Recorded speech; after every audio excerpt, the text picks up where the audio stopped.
Ancient Egypt, known to its people as Kemet, was a civilization filled with profound spirituality and deep symbolism. The symbols used by the Egyptians were filled with spiritual power, offering protection and representing the forces of nature.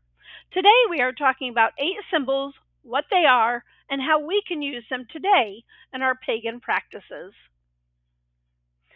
The Egyptians called their country Kemet, meaning the Black Land. The name derived from the color of the rich and fertile black soil, which was due to the annual flooding of the Nile River.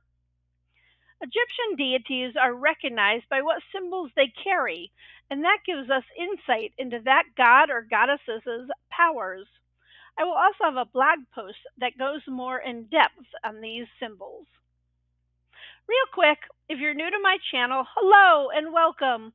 I'm Amy, and I talk about pagan pasts, green witchcraft, and other things related to my pagan lifestyle. I was raised in an odd mix of pagan and Catholic beliefs and have been an eclectic pagan most of my life. Bastet, the Egyptian cat goddess, is one of my patron deities. The Ankh is perhaps the most well-known Egyptian symbol. It resembles a cross with a loop at the top and is often referred to as the key of life or breath of life. The Ankh is a sacred symbol that dates back over 5,000 years and was central to ancient Egyptian beliefs about life and the afterlife. The Ankh was worn by people in their daily lives and was also depicted in tomb paintings and descriptions. It symbolizes family. The circle portion is woman, the lower straight part is man. Their union produces the cross section, which represents children. It was not uncommon for the Ankh symbol to be carved on walls of homes. Specifically, it's been known to represent Osiris and Isis. The Ankh also symbolizes eternal life and the connection between the physical and spiritual realms. It was often depicted being held by gods and pharaohs, representing their divine authority over life and death. The opening of the mouth ceremony was a central part of ancient Egyptian funeral rites that restored the senses of the deceased so they could participate in the afterlife. The ceremony was performed to enable the deceased to see, hear, speak, eat, drink, and breathe in the afterlife. This was done with an ankh or other ritual tool. Today, it is used as a symbol of spiritual awakening, eternal life, and protection. Many people wear it as a necklace or use it in rituals. It is frequently used in spells and rituals for protection. The loop represents the eternal, and the crossbar symbolizes the balance between opposites. This acts as a shield against negative energies and harmful forces. The Ankh is often used to call upon gods and goddesses in rituals. When invoking deities, a practitioner might hold or place it on an altar or to represent divine life-giving energy and to draw blessings from the gods. As a symbol of life and regeneration, the Ankh is often used in healing magic. It is associated with the flow of life force, or chi, and can be used to channel energy for healing. Practitioners may visualize the Ankh drawing in divine life force to heal physical or emotional wounds. It's common to trace the shape of the Ankh over someone's body or cover an afflicted area to enhance the flow of vital energy. The Ankh can be used in meditation to focus on personal transformation, helping the practitioner to release old patterns and embrace spiritual rebirth. The Djad pillar is a symbol associated with Osiris, the god of the afterlife. It resembles a column with a series of horizontal lines across the top and represents stability, strength, and endurance. It is often thought to be a stylized representation of Osiris's backbone, symbolizing the resurrection and the strength to overcome death. A page from the Book of the Dead of Ani. The sun disk of the god Ra is raised into the sky by an Ankh, signifying life, and a Djed pillar signifying stability, and the god Osiris. While adored by Isis, Nephthys, and baboons, the motif symbolizes rebirth and the sunrise. The Djed pillar continues to be used as a symbol of strength and resilience. In Kemetic spirituality, it can be invoked for grounding and stability in difficult times. The Djed will help you get in touch with your inner strength and have a strong spine to face your adversaries. The Eye of Horus, also called the Wadjat, represents protection, health, and restoration. It is derived from the myth of Horus, the sky god, whose eye was injured in battle with Set, the god of chaos. The eye of Horus is the left eye. The right eye is the eye of Ra. I have a nice chart I will put in the blog to show the differences between them. Horus is the god of kinship, healing, and protection, the sun in the sky. He is represented by the falcon, most likely the lanner or the Pagan falcon.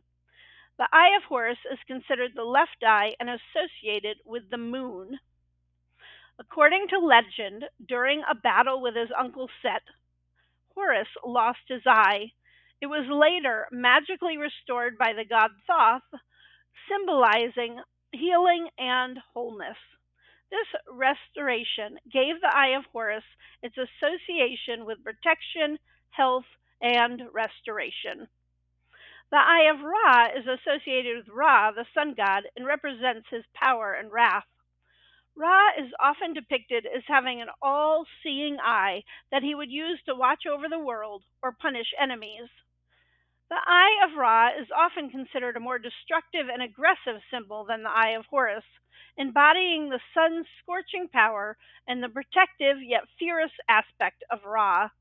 The Eye of Ra is typically associated with the right eye, symbolizing the sun and its energy. The Eye of Horus is used primarily for protection, healing, and well-being. It is a popular symbol worn as an amulet to guard against evil, promote good health, and maintain balance. The Eye of Ra, while also protective, is more commonly invoked for destruction of enemies, punishment, or a symbol of powerful divine wrath. The waxing moon is a great time to do spells with the Eye of Horus. Call on Horus to assist with spells for protection, career, and new beginnings.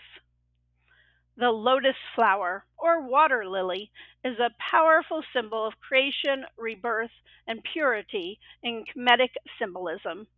It is called Sesen in the ancient Egyptian language. This flower closes at night and reopens in the morning, which the Egyptians linked to the daily cycle of the sun and life itself. The water lily represents purity, spiritual enlightenment, and the continuous cycle of life, death, and rebirth. It was often associated with creation myths of Egypt, where the world was born from the primordial waters. It is seen as a symbol for innocence and for sexual enlightenment. Water lilies and their perfume are both great to have on your altar when working with Egyptian gods. Water lilies come in many colors that we will talk about, but the blue color is considered special. It was associated with the sun god Ra, who emerged from the blossom in morning and retired to it at night. Meditating with a water lily or lotus flower or scented incense will help you relax. Remember, the leaf of the water lily is made to float, and they are tranquil. The stem of the plant goes through the water into the earth, where it grows its roots and can help you with grounding. Water lilies are great to add to love spells. They are associated with the water element and the planet Venus. Check out my videos on Egyptian flower magic and ways to honor Ra for a deeper look. Maat is the Egyptian goddess of truth, justice, balance, and order. Her feather has multiple meanings: balance, truth, justice, reciprocity, and fairness. Maat is the embodiment of order and justice in the cosmos and was believed to influence the stars, planets, seasons, weather, and the actions of humans and gods. After death, the hearts of the dead were weighed against the feather of Maat in the Hall of Two Truths. This is why hearts were left in Egyptian mummies, while their other organs were removed, as the heart, known as Ib, was seen as part of the Egyptian soul. If the heart was found to be lighter or equal in weight to the feather of Maat, the deceased had led a virtuous life and would go on to Aru. Maat's feather is used to call for justice and truth in legal or personal situations where fairness and integrity are needed. By drawing the feather of her or using a physical feather in a ritual, practitioners seek her guidance to ensure that truth prevails. In spells where honesty or clarity is required, such as revealing the truth in a hidden situation, Maat's feather is invoked to bring the hidden to light. This can be especially helpful in situations where deception is suspected. Maat's feather can be used in rituals to restore inner balance, especially in times of emotional turmoil or stress. By focusing on the feather or holding it while meditating, practitioners seek to align themselves with her energy, inviting clarity and peace. In spiritual work focused on self growth, Maat's feather can serve as a symbol for confronting one's flaws honestly. Practitioners may meditate on her feather while reflecting on their actions and behaviors, allowing them to release burdens and move forward with integrity. The Egyptian dung beetle, Scarabaeus sacer, are stout bodied beetles. Some have prominent horns on the head. In America, we have related species, the Japanese and June beetles. The Egyptians observed scarabs rolling dung balls, and they believed the beetles' actions mirrored the sun's journey across the sky. Thus, the scarab became a symbol of transformation, resurrection, and protection in the afterlife. Capri is the scarab faced god who represents the rising or morning sun. By extension, he can also represent creation and the renewal of life. The ancient Egyptians, who were very observant scientists, watched the dung balls and saw these grubs come out of them. They believed that these insects were created from nothingness and that each day the sun was reborn or created from nothing, which is what we see when Ra goes across the sky in his boat. So we have that connection between the sun and the scarab. At dawn or during sunrise, meditate with the scarab to connect with the sun's life giving energy. Visualize its rays flowing through the scarab, symbolizing Capri's guidance and light, and feel this energy filling you with strength, vitality, and clarity. Divine guidance. To get divine guidance, place the scarab on your altar to represent Capri or other sun deities. Visualize the scarab rolling your path ahead, clearing away obstacles. The scarab can be used as a focal point in rituals that seek to bring about major changes, like shedding old habits or moving into a new phase of life. Hold a scarab amulet or place an image of the scarab on your altar, visualizing it pushing a dung ball that contains old patterns or thoughts you're ready to release. Daily renewal meditation. Like the sun reborn each morning, the scarab can serve as a daily reminder to renew your spirit. Try meditating with an amulet at sunrise, focusing on the idea of starting fresh and allowing yesterday's troubles to roll away. The scarab, as a protective and resilient creature, is also useful for enhancing psychic boundaries and resilience of harmful influences. In situations where you feel vulnerable, place a scarab on your third eye, the center of your forehead, and imagine it forming a shield around your mind and aura. This strengthens psychic boundaries and helps deflect intrusive thoughts or influences. The Waz scepter is a symbol of power and dominion, often associated with the gods and royalty. The scepter has a forked base and a stylized animal head, often a dog or aardvark.